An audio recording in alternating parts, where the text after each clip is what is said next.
Hola, estás escuchando el podcast de la Iglesia Gracia y Verdad. Esperamos que puedas ser ministrado a través de este mensaje. Si quieres conocernos más o necesitas ayuda espiritual, puedes visitar nuestra cuenta de Instagram, @redilgracia y verdad. Existen, la verdad, numerosas razones por las que nos pusieron el nombre que tenemos. Y creo que gran parte de nosotros conocemos la historia. Otros, como ciertos amigos que conozco, no se atreven a preguntarles a sus papás por qué los pusieron así. Conozco un amigo bien especial, ustedes también lo conocen, tiene un nombre bien particular y no se atreve a preguntarle a sus papás por qué lo pusieron así. ¿Verdad? ¿Cierto que es ese? Ese es. Algunas de las historias que, por ejemplo, yo conozco acerca de por qué nos pusieron el nombre que portamos es quizá porque los papás se inspiraron en las generaciones de atrás, en los bisabuelos, los abuelos, los papás que se llamaron así, o las mamás, y quieren conservar esta tradición. Por ejemplo, en mi familia el nombre de Jesús María tiene 4 generaciones, uno de esos. Otros porque alguna vez escucharon ese nombre y les pareció tan lindo, tan llamativo, que pensaron que, bueno, el día que yo tenga un bebé o una bebita, entonces yo lo voy a poner así. Yo creo que así fue el caso mío, como que a mis papás les pareció como que medio sonoro y así fue. ¿Ok? Hay nombres que están de moda, ¿verdad? Cada generación tiene como sus nombres de moda. Yo me acuerdo por allá en los 90s que los nombres de moda eran Esteban, Sebastián, Tomás. ¿Cierto? Una gran parte de mis amigos se llamaban así: Esteban, Sebastián y Tomás, un nombre muy parecido. Otros amigos míos se llamaban Juan Pablo, Juan Carlos, fue un nombre muy común. Fueron nombres como que en un momento estuvieron muy de moda. Otros nombres fueron dados por honor a alguien quizá muy famoso, que los papás admiraron mucho, alguien que fue muy significativo para ellos y los pusieron así. Existen otros nombres, he conocido, ya conociendo a muchos de ustedes de otras regiones, que hay nombres compuestos. Por ejemplo, la mamá, las iniciales del nombre de la mamá con las iniciales del nombre del papá. ¿Verdad? Por ejemplo, tengo un amigo, bueno, no escuché este mensaje, yo le pedí permiso, que la mamá se llamaba como Keren y el papá Mario, y lo pusieron a él Keimar. Ke por Keren y Mario, que se llamaba Keimar, gran hermano, un gran pastor, director de un instituto en la costa. ¿Ok? Sí, los papás son así, lo van bautizando a uno así como con sus ocurrencias. Otros, por ejemplo, en el tema de la fe, en Antioquia hay muchos nombres bíblicos, ¿sabía usted? Hay muchos, pero muchos nombres bíblicos, tanto porque se nos ocurrió, pero quizá a nosotros, los cristianos evangélicos, se nos ha ocurrido poner un nombre bíblico por el significado que tienen los nombres. Y creo que eso es una tendencia últimamente que nosotros tenemos, ¿verdad? Buscamos qué queremos que tenga el niño que va a portar nuestro apellido, qué nos quiere recordar a nombre de significado. Mis hijas, por ejemplo, pensamos mucho en sus significados, en los significados de este nombre, y por eso las nombramos así, las registramos así. Pero usted se debe estar preguntando, bueno, Fede, ¿eso qué tiene que ver con la Navidad, hola? Pues la verdad tiene que ver mucho con la Navidad, porque la Navidad tiene que ver con el mejor de los nombres jamás puestos. La Navidad tiene que ver con el más grande, más lindo, más hermoso y más significativo nombre de los nombres. Un nombre vinculado con la mejor de las personas y con la mejor de las obras que jamás se haya hecho. Así que, continuando con nuestra serie navideña, Nació ya nuestro Rey, yo quiero invitarle a leer conmigo Mateo en su capítulo 1, versos 18 al 25. Y como es sana costumbre, en nuestra iglesia nos ponemos de pie para leer la palabra del Señor. Mateo 1, del 18 al 25. Ya usted puede estar mirando el titulito y sabe de qué se trata, ¿verdad? Dice así la palabra del Señor: el nacimiento de Jesucristo fue como sigue. Estando su madre María comprometida para casarse con José, antes de que se llevara a cabo el matrimonio, se halló que había concebido por obra del Espíritu Santo. Entonces José, su marido, siendo un hombre justo y no queriendo denunciarla públicamente, quiso abandonarla en secreto.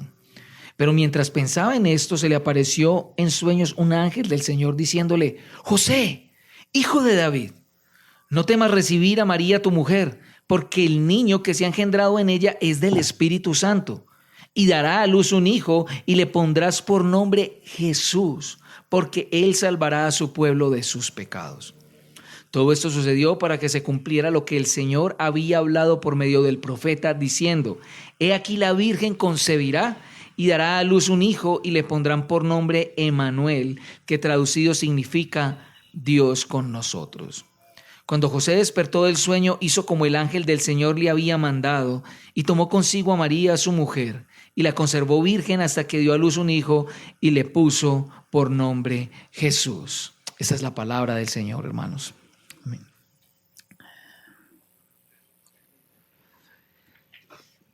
Lo que hemos querido con esta serie de Navidad es que nosotros podamos entender un poco más qué es lo que hay detrás de ese evento que se celebra en esta época del año. A saber, esto que acabamos de leer, el nacimiento de Jesús, ¿verdad?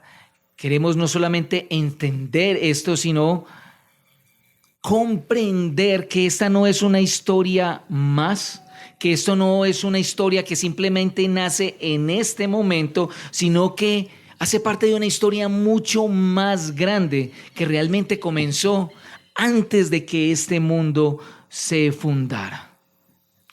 Y no solamente comienza antes de que este mundo se funde, sino que finalice, si es que podemos utilizar el término finalizar, en una eternidad llena de gozo y de alegría con Jesús.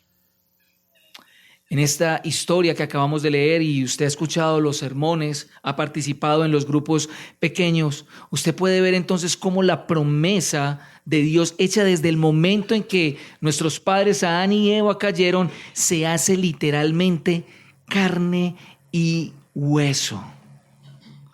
El relato de Mateo comienza justamente así. Mira el versículo 18. El nacimiento de Jesucristo fue como sigue. Y aquí la palabra Jesucristo se divide realmente en dos: en Jesús y el Cristo.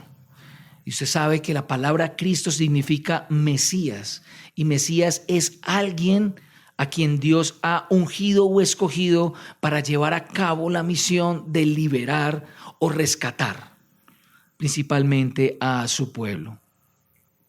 Mateo en este texto tiene como, digámoslo así, idea central poner en conocimiento el origen divino de Jesús. El origen de Jesús como Hijo de Dios. Pretende mostrarnos también su misión, qué fue lo que vino a hacer Jesús. Y también pretende mostrarnos cómo en Jesús Dios cumplió a cabalidad su promesa de libertad una vez hecha en el pasado. Entonces quiero más o menos esbozarle un poco la historia con algunos detalles y luego le compartiré a dónde es que vamos.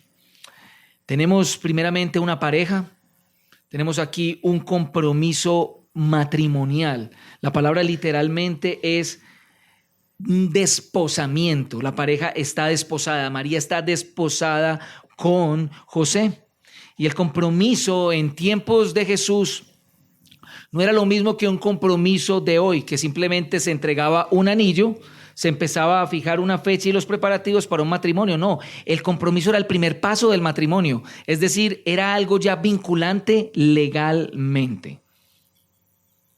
Aquí las palabras del apóstol Mateo son muy claras, ¿verdad? Ellos están por casarse, es decir, están por llevar a cabo la consumación del matrimonio, es decir, unirse carnalmente. Pero ¿qué era lo que pasaba en el desposamiento o en el compromiso?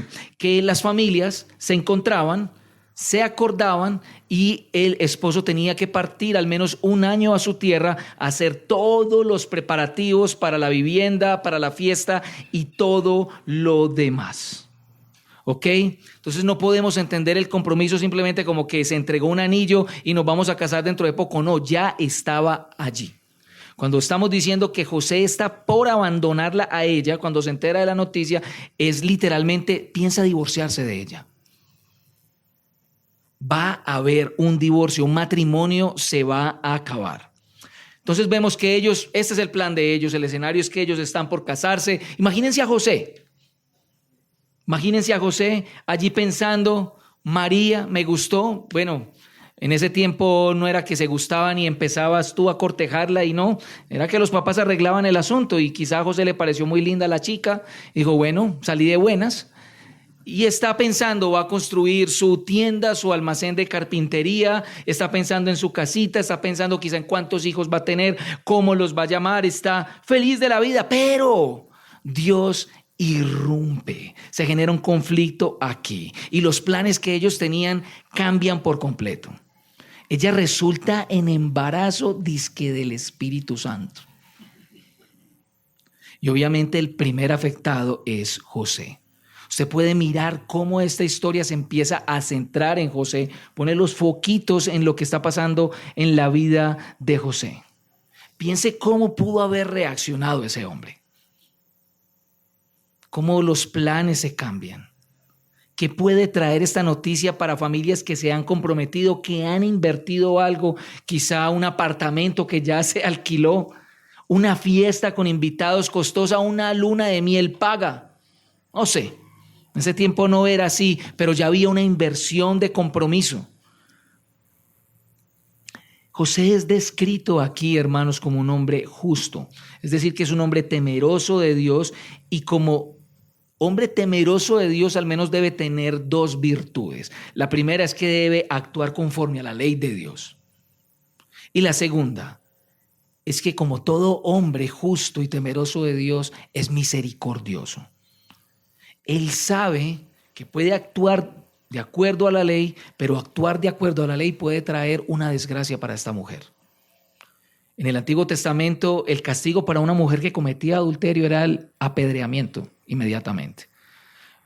No se esperaba ver estas cosas en Israel, era muy ocasional que sucedieran, pues ellos no podían ejecutar la pena de muerte así como así, tenían que pedir permiso realmente al gobierno de turno. Lo que podría significar para María era una vergüenza pública y una expulsión de la comunidad judía. Estamos hablando de una cultura del honor y de la vergüenza, donde las vidas realmente están vinculadas al colectivo. No son como las culturas de hoy en día, donde yo tengo un problema y fácil me abro y empiezo una historia en otro lugar. No, realmente salir de la comunidad era perder tu vida literalmente, tu sentido, tu propósito. No habría lugar para ti en otro lado. Significaría un exilio incierto. Aparte de que la reputación de tu nombre, la reputación del nombre de la familia y el nombre de José sería realmente puesto en una mala reputación. Entonces José, queriendo ser justo y misericordioso, no queriendo difamarla ni exponerle esa vergüenza que también posiblemente le caiga a él encuentra que la mejor manera es hacerlo en secreto. Y lo va a hacer en secreto, pues la ley lo ampara. En Deuteronomio, no recuerdo el capítulo, creo que es capítulo 4 o 6, hay una ley sobre el divorcio, la famosa carta de divorcio que Moisés permitió tener. Era un divorcio que se podía dar con 2 o 3 testigos y listo. Llamamos los 2 o 3 testigos, ustedes pueden ver, miren la barriguita de la esposa, miren aquí lo que está pasando, tome su carta y dejémoslo así. Era algo que él realmente podía hacer. Y el texto, miren que el texto está describiendo a José como pensando realmente en el asunto, y un ángel se le aparece en sueños. Y a mí me parece realmente increíble cómo José podía dormir con semejante noticia. El caso es que durmió, al fin quedó dormido, puede ser. Y este ángel le revela lo que está pasando. Miren algunos detalles de lo que sucede en esta historia. Lo llama hijo de David. Esto de entrada le está indicando a José su rol en la historia. Ya hablaremos un poco más de eso, pero ya de entrada que lo llamen hijo de David, el ángel está queriendo intencionalmente decirle: tú tienes un rol aquí que jugar por tu descendencia. Le pide que no temen aceptar a María como su esposa, pues Dios es el que está obrando detrás de todo lo que está pasando. Nadie la ha tocado, es una obra sobrenatural, completamente distinta de la mentalidad griega. ¿Sabes qué pensaban o qué escribían los griegos acerca de cuando un Dios quería tener un hijo con un humano? Que este Dios tenía relaciones con esa mujer. El texto de Mateo es suficientemente claro para mostrar que Dios ni siquiera hizo nada de esto. Realizó una concepción en un vientre que no conoció relación sexual alguna hasta ese momento. La doctrina que normalmente conocemos como la doctrina de la Inmaculada Concepción no quiere decir que Dios escogió el Virgen de María porque ella estuviera libre de pecado. No. Bueno, eso es lo que quiere decir, que fue escogida por eso. Pero el texto no nos está diciendo que Dios la escogió por eso. La escogió porque era un cuerpo virgen. No porque era un cuerpo sin pecado, era un cuerpo virgen, y de esa manera Dios demostraría lo sobrenatural del asunto. Es decir, que el foco de atención de la concepción de Jesús está en la obra del Espíritu Santo, no en la pureza de María. ¿Ok? Eso es importante darlo.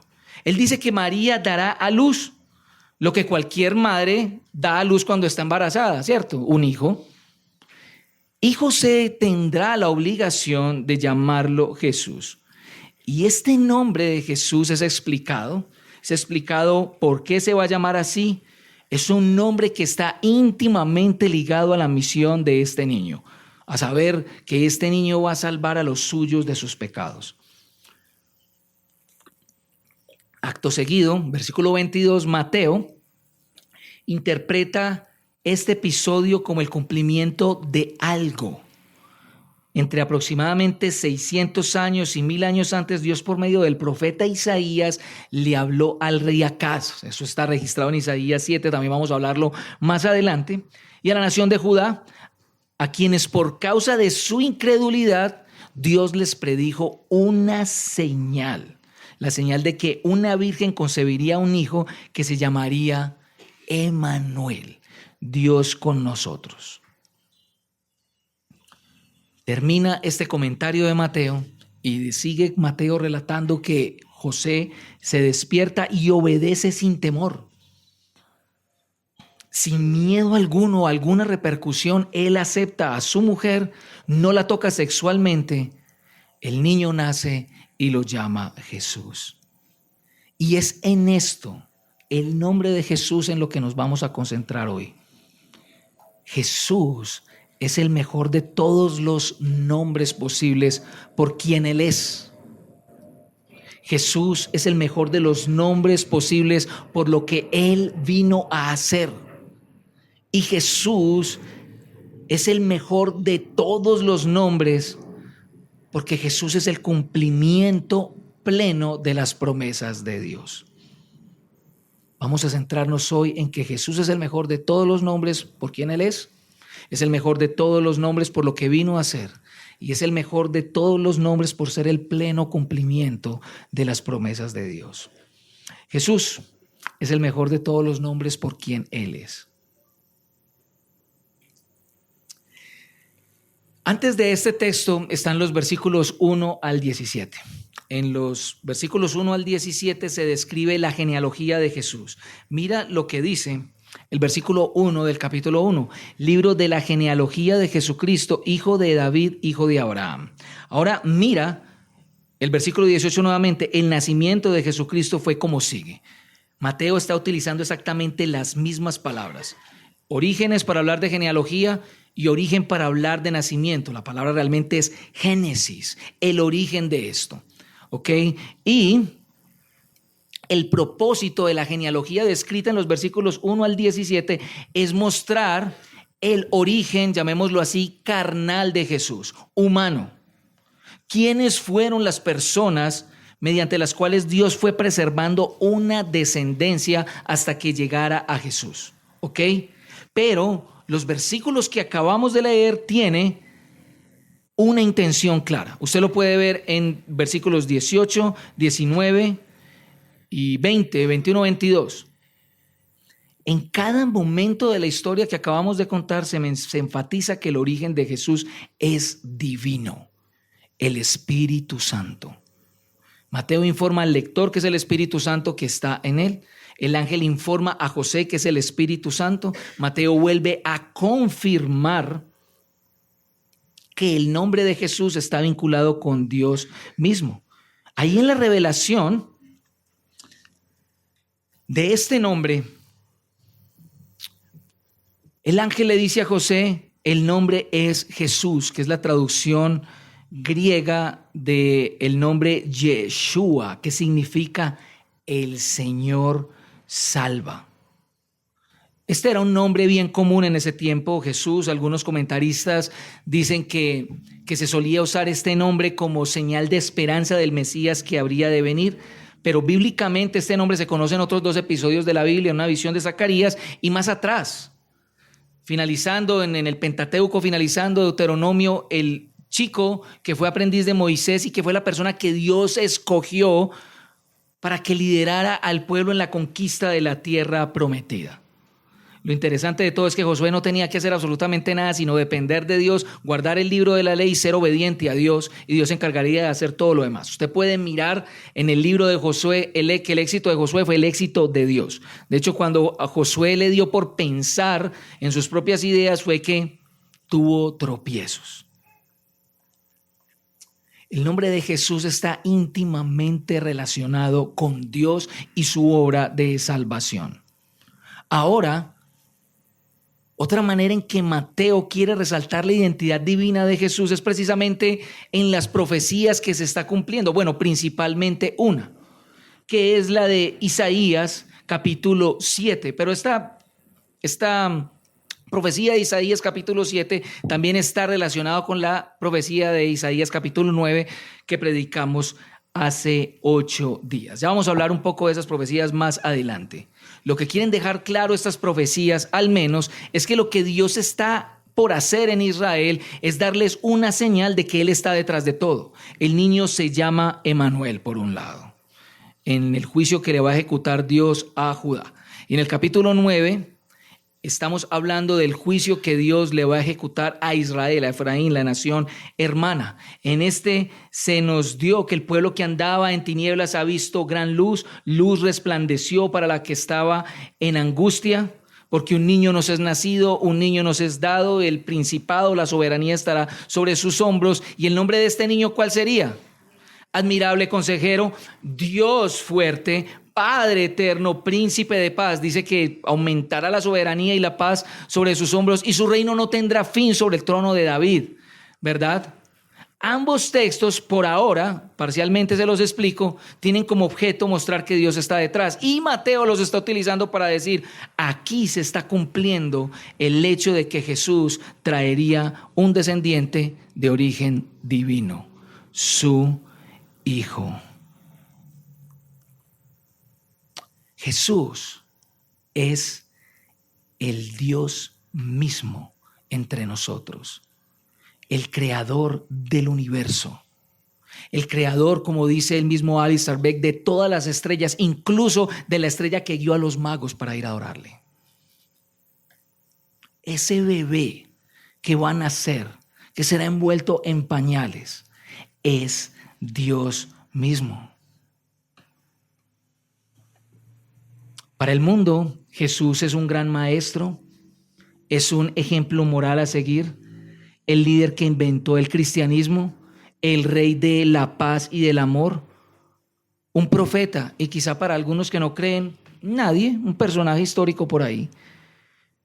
Pero para los creyentes, si alguna vez nos preguntan acerca de Jesús y quién es Él, lo primero que debiéramos responder sin titubear a esa pregunta es la respuesta corta: Dios mismo hecho hombre en su Hijo. Jesús es Dios mismo hecho hombre en su Hijo. Jesús, hermanos, no entra en una categoría distinta a la de ser Dios. Su nacimiento, sus palabras, su muerte y resurrección así lo confirman. No podemos poner a Jesús en ninguna categoría distinta que no sea Dios mismo, o como diría C.S. Lewis, o es Dios o es un loco. pero no son las dos, es una de las dos. No seguimos a alguien que nos dice cómo llegar a Dios, tampoco. Seguimos a Dios mismo trayéndonos a Él directamente. Jesús es el mejor de todos los nombres porque es Dios mismo hecho hombre. Pero también Jesús es el mejor de todos los nombres por lo que vino a hacer. ¿Ok? Volvamos al versículo 23. Versículo 23 no, versículo 21. Y dará a luz un hijo y le pondrás por nombre Jesús, porque él salvará a su pueblo de sus pecados.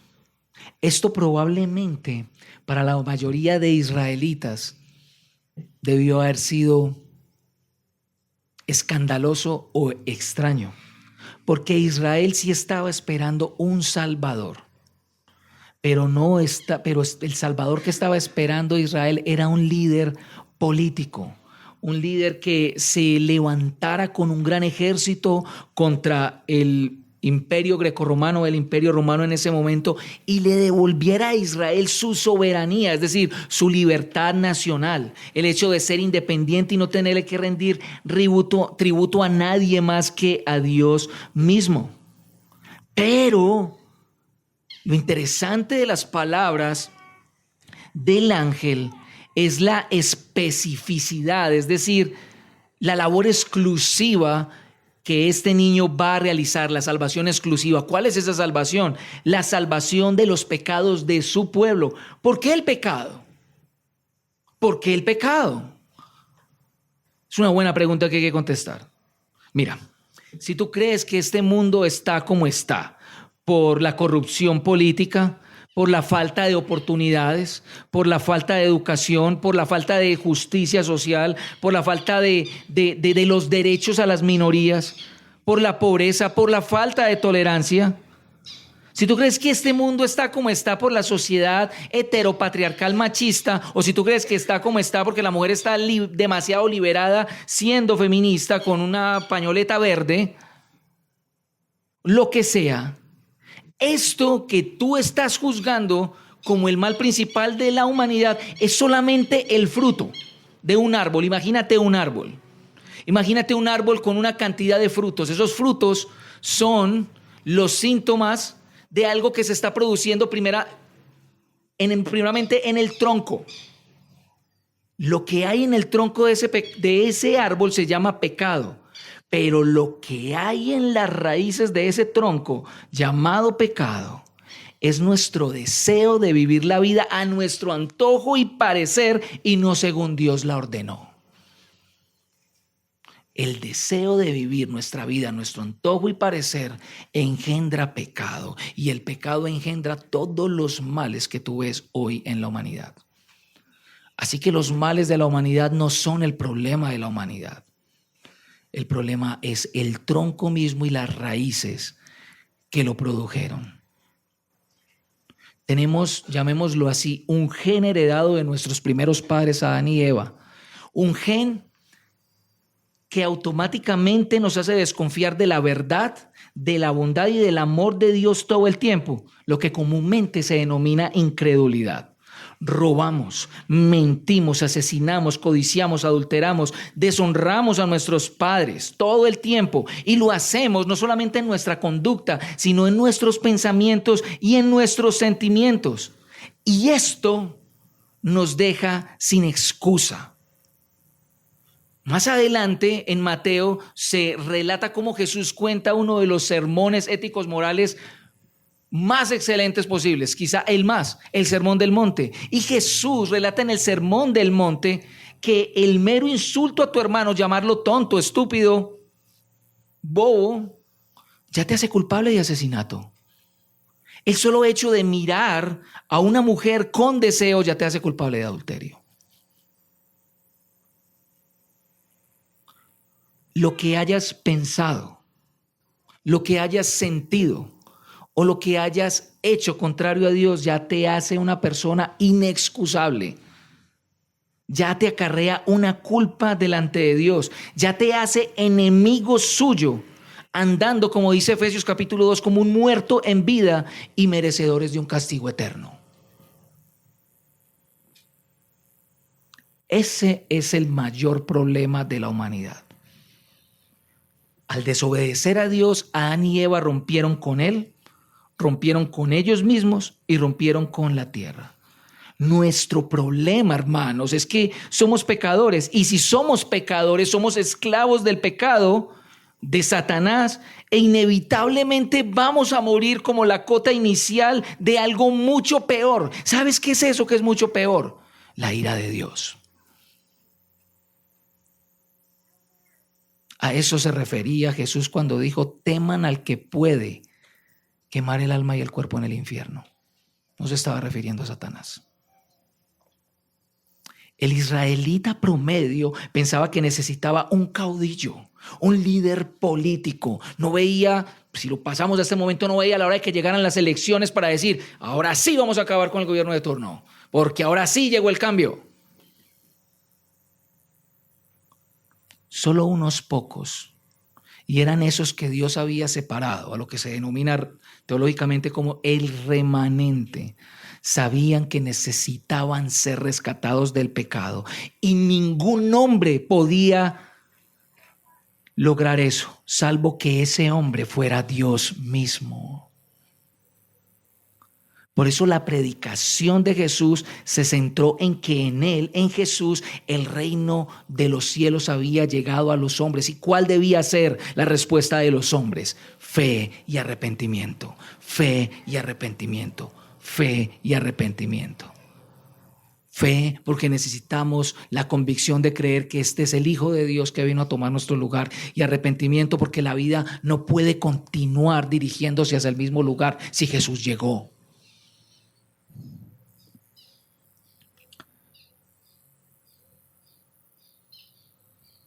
¿Por qué es importante esto para nosotros? Hay una historia en Mateo capítulo 9. Ha llegado, la casa está llena de gente como está la iglesia hoy, de pronto un poquito más. Se abre un roto en el techo y 4 hombres comienzan a descargar un paralítico allí en medio de Jesús. Y lo primero que hace Jesús no es sanarlo de su parálisis, es perdonarle sus pecados.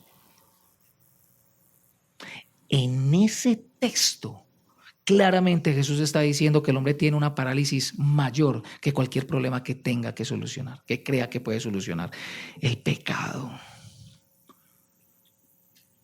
Y la conclusión de ese capítulo son una cantidad de fariseos y religiosos cuestionándose en su mente por qué Jesús lo perdona si solo Dios puede perdonar pecados. Claro, porque ningún hombre puede perdonar pecados a menos que sea Dios. Hermanos, yo no sé, y los que estén aquí, yo no sé cuál sea el bien que tú estés esperando recibir de Jesús, pero si no es primeramente el ser salvo de tu pecado, realmente carecerá de valor alguno. ¿Qué si no tuviste sanidad interior? ¿Qué si no pudiste salir de tus problemas económicos?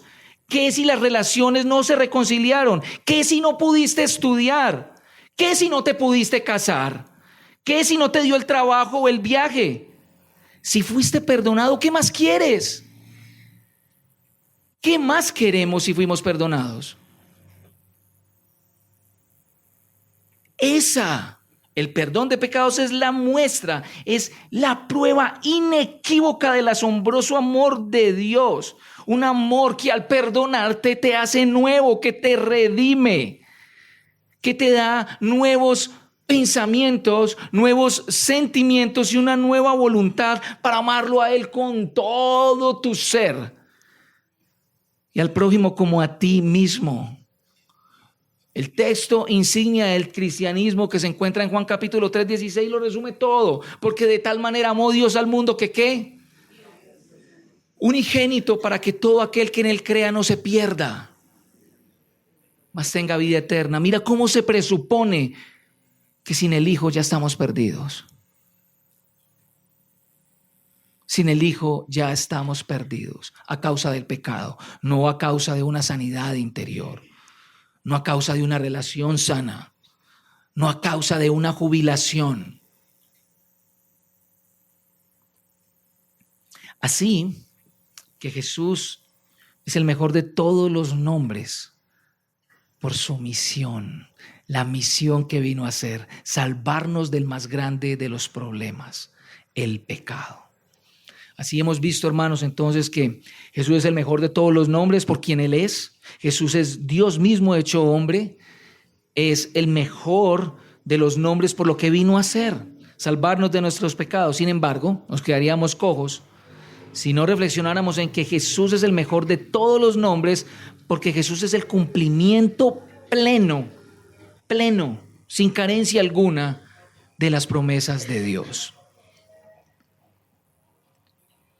Este texto toma realmente mucho sentido por el hecho de que resalta la fidelidad y veracidad de Dios, y lo hace de dos maneras. Mire cómo lo hace. Lo primero es las palabras del ángel a José. ¿Cómo lo llamó? José, hijo de David. Aquí se cumple una promesa. ¿Recuerda Isaías capítulo 9? Isaías capítulo 9 recuerda que este niño será Dios y que se sentará soberanamente sobre el trono de David, llevándonos a la promesa hecha en segunda de Samuel capítulo 7, 8, 9, uno de esos tres. 7. Gracias, los alumnos me colaboran, gracias a Dios. 7. La promesa de que sería un hijo del rey David, quien se sentaría por siempre para gobernar y pastorear a su pueblo. Es muy probable, quizás estoy especulando, que con esas palabras que sí fueron intencionales, todo haya cobrado sentido para José. José quizá pudo ver cómo esas promesas estaban haciendo realidad. Mucho más que ver un ángel, probablemente esas palabras le dieron realmente sentido. Fueron quizás esas palabras las que le quitaron el temor, porque fue la palabra misma, la promesa de Dios misma, escrita, testificada por el ángel. El ángel no le anunció algo nuevo, sino algo que ya había sido prometido y que estaba siendo llevado a cabo. Pero hay una segunda manera en que este texto resalta la fidelidad de Dios, y es las mismas palabras de Mateo a su audiencia y en últimas a nosotros también. Mire los versículos 22 y 23. Mateo está viendo aquí el cumplimiento de una palabra profética, ¿ok?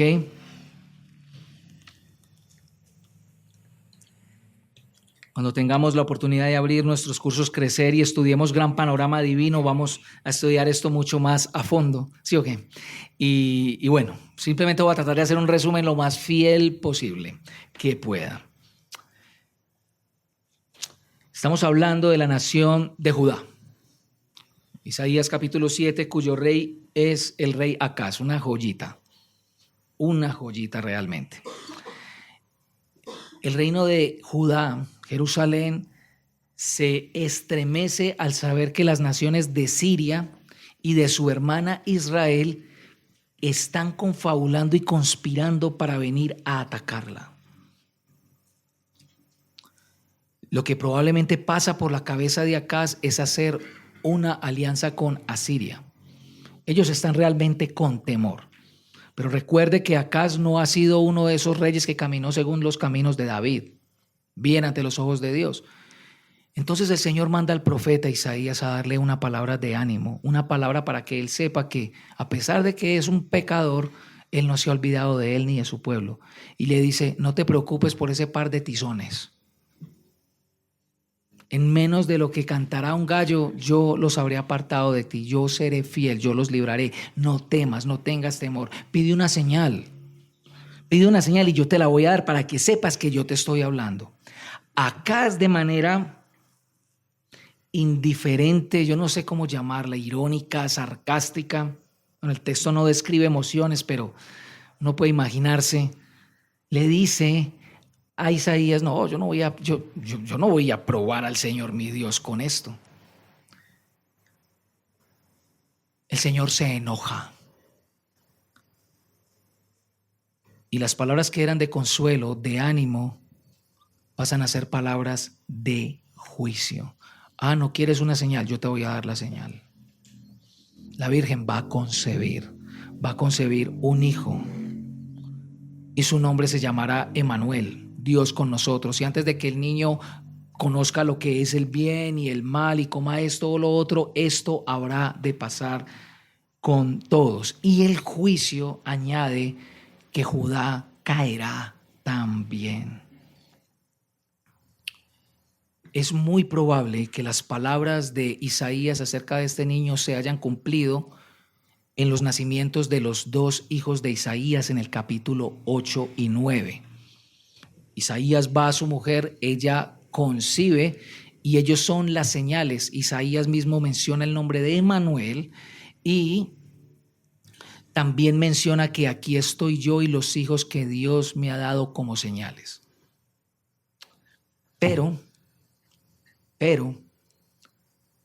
esto en ojos de Mateo parece ser un cumplimiento parcial de una profecía. Y eso existe. Hay profecías que se cumplen parcialmente, es decir, promesas que Dios hace que se llevan a cabo, pero que tienen un cumplimiento mayor más adelante. Generalmente las tienen en Jesús. ¿Por qué podemos ver que tienen un cumplimiento mayor en Jesús? Por Isaías capítulo 9.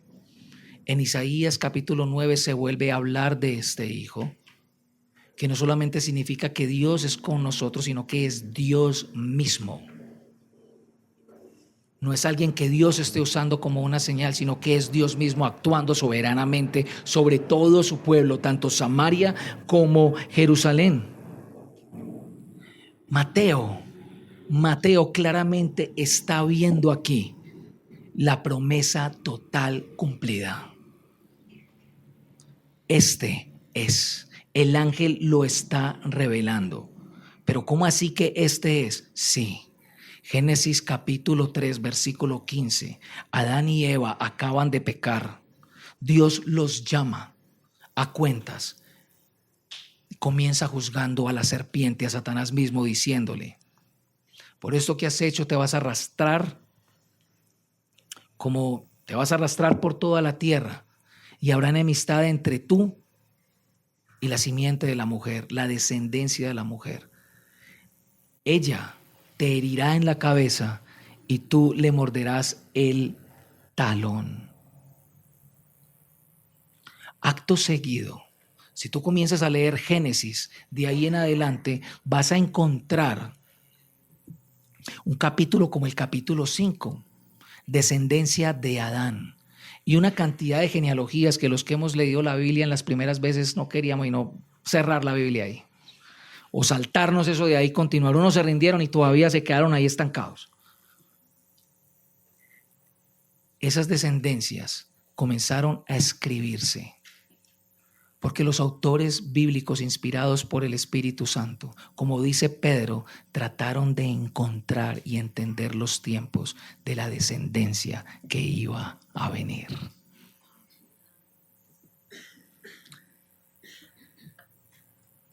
Casi 400 años después de que finaliza el último libro del Antiguo Testamento, comienza el primer libro del Nuevo Testamento, particularmente con una genealogía. Aquí está. Llegó. Dios cumplió. Jesús es el descendiente que hemos esperado por tanto tiempo, ese hijo de la mujer que aplastaría la serpiente, su cabeza, y lo derrotaría por el daño causado por su engaño. Cristo, hermanos, Cristo es la prueba fehaciente de la fidelidad de Dios. Toda la escritura, él mismo lo dijo, y todos los autores del Nuevo Testamento se cumplieron en él, apunta a él. Y todas esas promesas nos son dadas a nosotros por la fe. Todas las promesas, dijo el apóstol Pablo en 2 de Corintios, capítulo 2, son sí y amén en Jesús. No hay razón, hermanos, no hay razón para dudar que Dios cumplirá lo que promete. Si nos dio a Jesús, junto con Él, nos dará todo lo que necesitamos. ¿No te parecen muy buenas noticias? En Jesús es una realidad, al menos algunas cositas que tengo por acá. Que somos hechos su familia. ¿Sabes por qué? Porque el texto dice salvará a los suyos. No está hablando solamente de los judíos, porque inmediatamente capítulo 2 de Mateo, quienes llegan a adorarlo son unos reyes magos de Oriente. A rendir adoración como cantábamos. La apertura, la luz a todas las naciones de Jesús. En Jesús es una realidad que tenemos paz para con Dios y jamás seremos separados de su amor. Que Dios estará con nosotros hasta el fin, que nos guiará, que nos protegerá, que nos sostendrá y llegaremos hasta el final.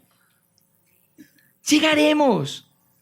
Jesús es el mejor de los nombres porque las promesas de Dios son carne y hueso en Él. En Él.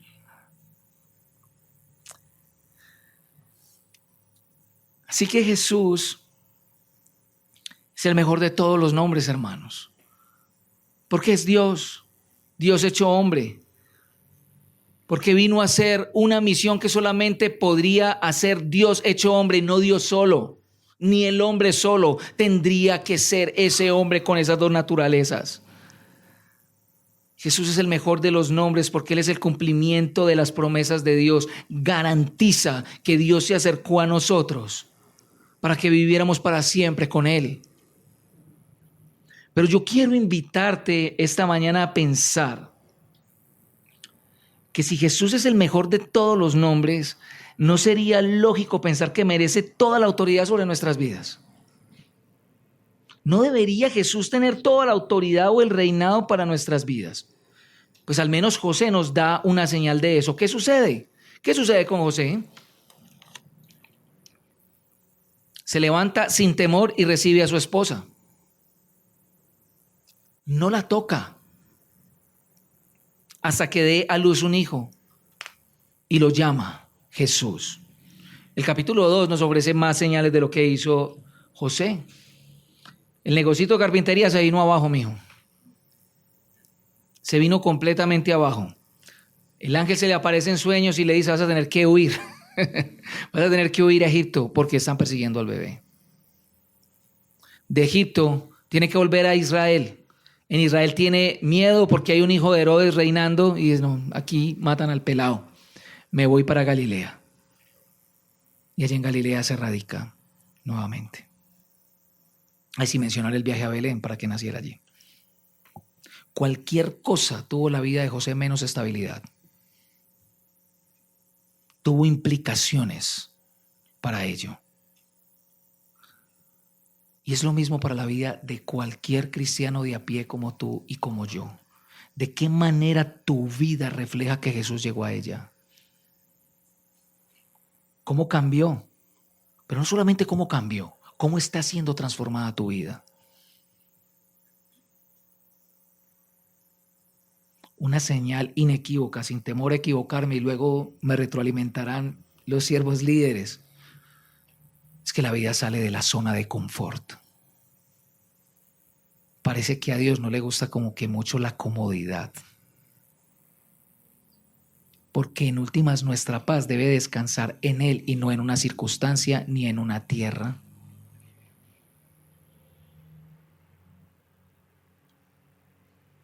¿Qué te detiene para que la autoridad sobre tu vida sea Jesús? ¿Acaso hay alguien o algo que tú crees tiene un nombre mucho más lindo, dulce y grande que Jesús? ¿Acaso lo hay? Si tú no has creído en Jesús, hoy es el día. Hoy es el día de creer esta verdad. Él es el Hijo de Dios. Y espero esté utilizando las palabras de ese siervo para decirte: te quiero a ti. Soy Dios, te vine a salvar de tus pecados. Cree y arrepiéntete. ¿No son estas las mejores noticias para tu vida? que Dios se haya hecho hombre para estar contigo? ¿Qué nos restringe esta mañana de adorar y de cantar? ¿Qué nos restringe?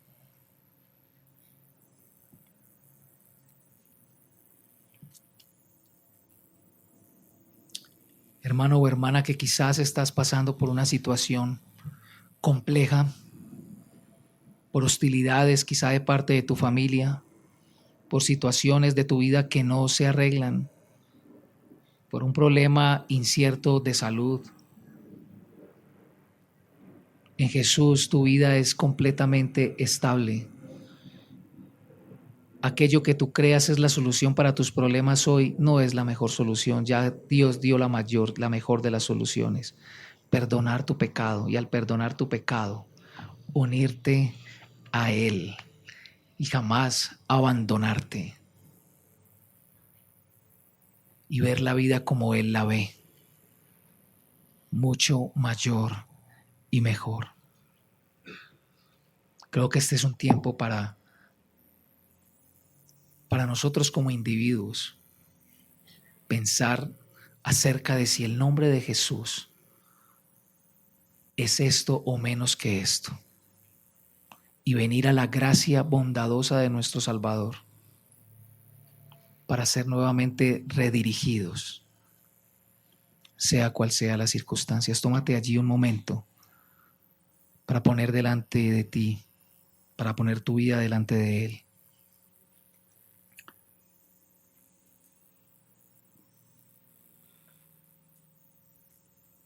En Jesús el reino de los cielos se ha acercado. No tengas temor como lo tuvo Adán. Si Él te está llamando hoy a ti, ¿dónde estás? Sal de ahí, de ese arbustico, que Él va a cubrir tu desnudez, te va a vestir con las pieles de su Hijo y te va a llevar junto a Él.